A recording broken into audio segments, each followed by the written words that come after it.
Hello everyone, CaddywhumpusGamer here, bringing you another episode of Minecraft Awakening. Today's episode is going to be on Ender IO machines. I've been wanting to get these going, and hopefully I have everything I need. I already have a Sag Mill here. I got this as a quest reward for one of the quests. I don't remember which one. Actually, yeah, I do. It was the one where you have to collect all the different metals all the way up to Shadow Iron Ore, I believe. And that's how I got that one, and I've been using that to get my ores ground up and smelted so that I could get everything for this video. Okay, one of the first things that we're going to need to make is the machine chassis, and we're going to need promethium frame crossed. So the first thing we're going to need is blocks of promethium and a chisel. If you don't know how to make a chisel, that's the recipe there. You can make this with diamond and with obsidian. You will have to make an obsidian one later for one of the quests. You right click to open it up, then you take your block, you put it in here, then you select the one you want, which we need the frame crossed, and then you can just shift left click to pull all of them through if that's what you want to do. Alright, we got those. The next thing, we need Invar gears, which we already have. We made those in the previous video. We need to make more steel scaffolding. Oops. Okay, if you're in a crafting table, if you didn't know this, you hit R for recipes. You can look through. When you find one you want, if you shift click this question mark, it will autofill. Alright, so we got those. We should, we need the basic capacitors, which that's the recipe there, so we're going to need gold nuggets.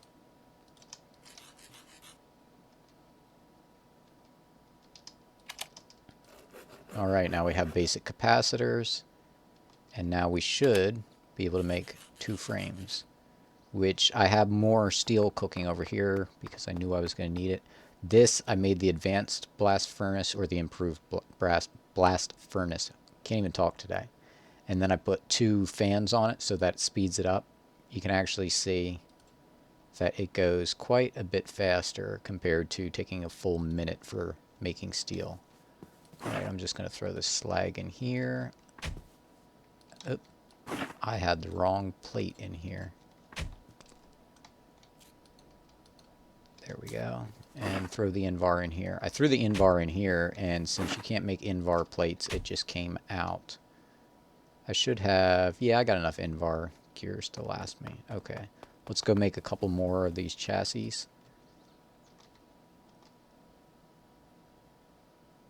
Let's see, we need more steel scaffolding. Told you I can't talk today. Alright. There we go. Now we're cooking. We got 7 of these. Okay, we want to make a Sag Mill, and we want to make an alloy smelter. So the Sag Mill, we need flint, smoky quartz. Smoky quartz is either charcoal or coal surrounded by nether quartz. So we'll use charcoal since we got so much of that. We're also going to need forging hammers, which the recipe for this is this, and we're going to need to make a couple things that have slabs. I do want to make extra of these because you will see we will actually be using them for a couple of other things. Okay, what don't I have? Slabs, full wood. Oh, I don't have stone. Okay, stone, there we go.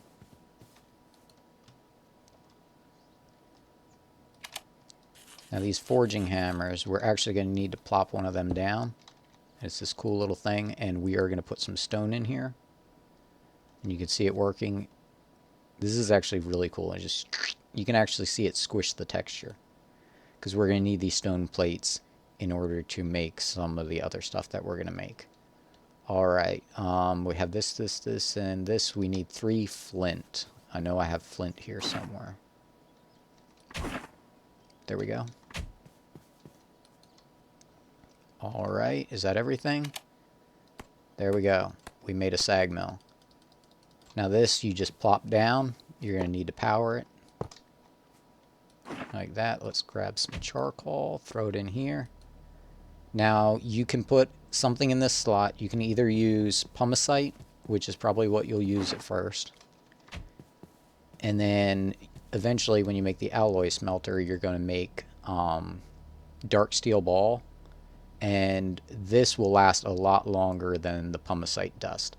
And using this, you can get anywhere from 2 to 6 ingots out of every single ore, instead of just getting a two for every one in the Tinker Smeltery.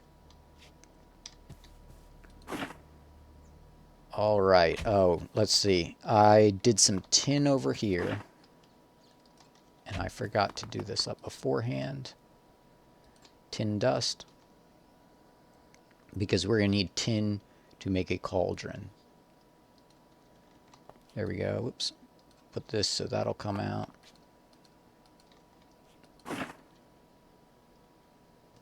Alright.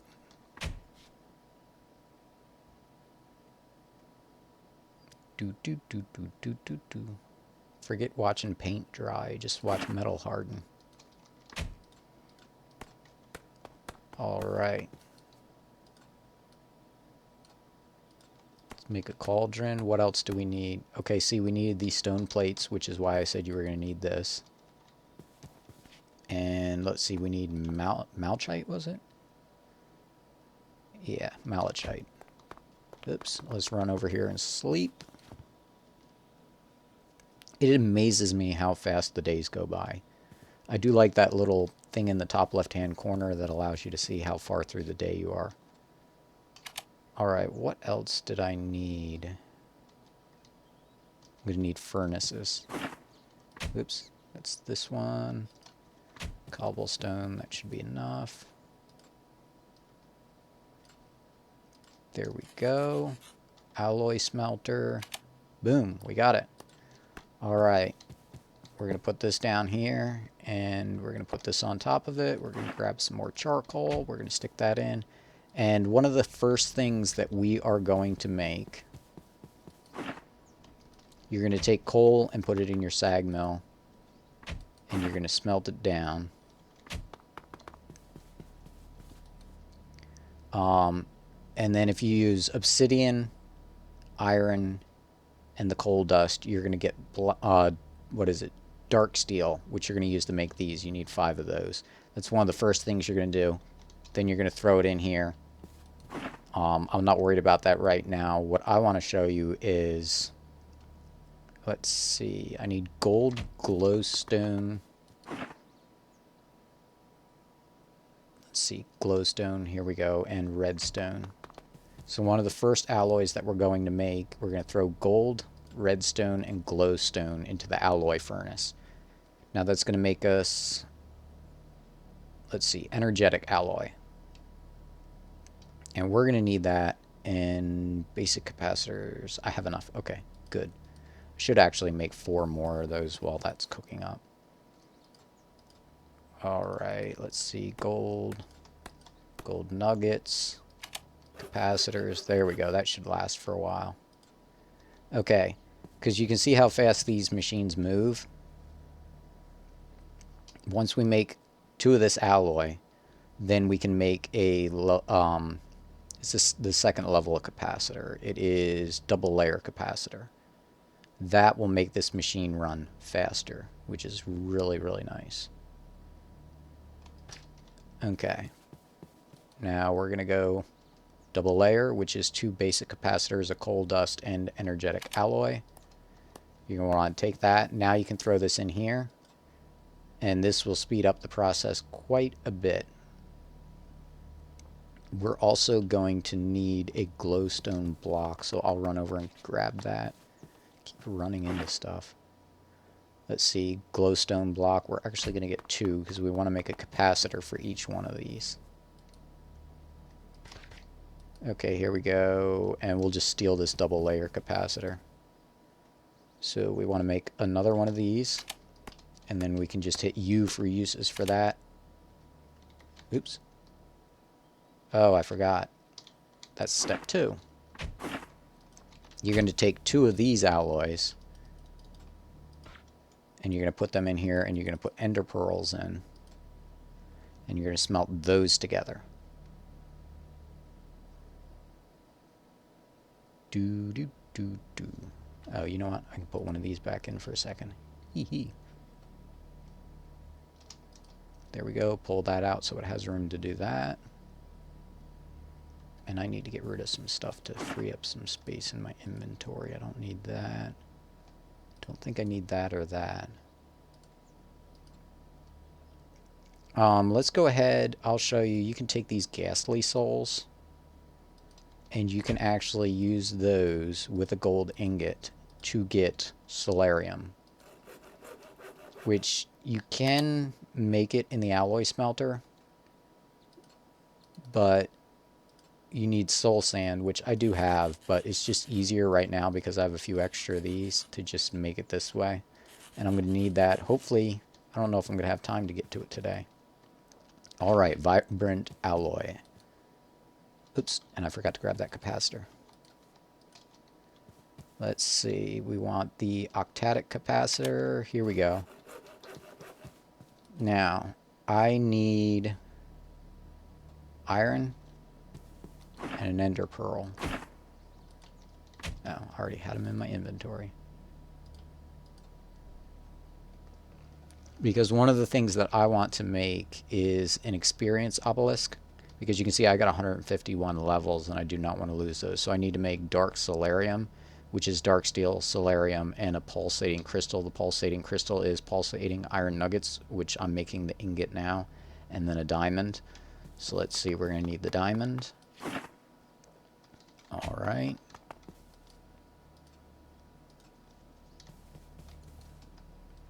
And this. Put this here. Take this. Now I'm going to need 1 obsidian, 1 coal dust, and 1 iron. Alright. Smelt this up. You can see how much faster this goes. They do take different amounts of times based on how complicated the alloy is, but having one of these does definitely speed it up quite a bit. Was that the recipe? I hope. Alright, so what else are we going to need? We need 2 peridot.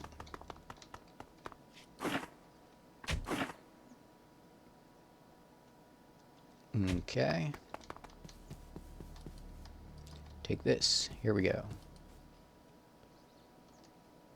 Make this rod.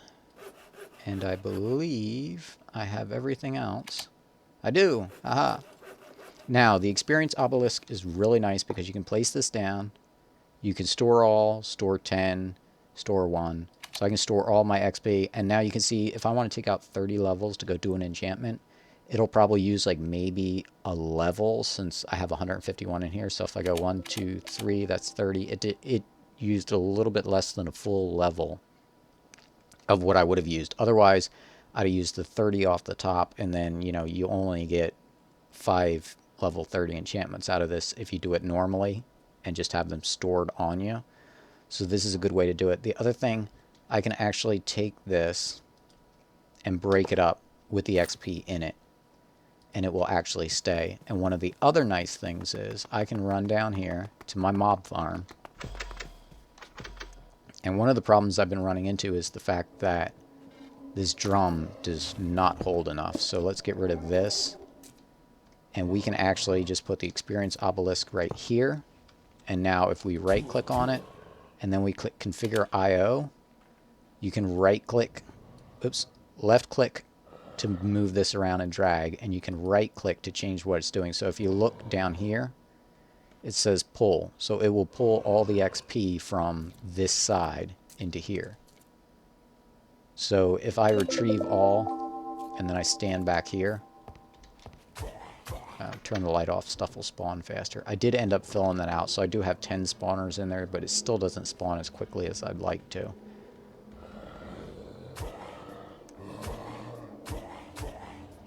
Okay, and you can see those pull up the XP, and it automatically goes into here and gets stored here. So this, as far as I know, has no cap. I have stuck, I think, well over 2,000 levels in this on another mod pack, and like that will last you a good long time. So I really wanted to get that in because I went AFK at my mob farm last night, and one of the major things was worrying about XP orbs just floating around and causing lag. I did end up getting an ender pouch and an ender chest from loot bags, and I put soulbound on this. Now, one thing you do need to know that's very important: if you put soulbound on an ender pouch, take everything out of it, make sure it's empty, and then shift right click to bind it to a chest, because since this doesn't have soulbound on it, it won't link with it, even though they're both white, white, white. It's a little confusing, but you do need to do that. Okay, so today we made our Sag Mill, we made our alloy smelter, and we made our XP Obelisk. So I think we got quite a bit accomplished today. I believe that's all for this episode. Later on we will build some of the other machines like the Agricraft farming station and things like that. We'll be, making conduits and stuff. You need alloys for all of those. So these machines have been holding me up because I've been waiting in order to make them in order to do this episode so that you could see how to make them and how to use them. Remember, the alloy smelter, get the capacitors to speed it up. You can put the capacitor in the Sag Mill too, and you're going to want to use the dark steel ball here. Alright, I believe that's all for this episode. Until next time, CaddywhumpusGamer signing off.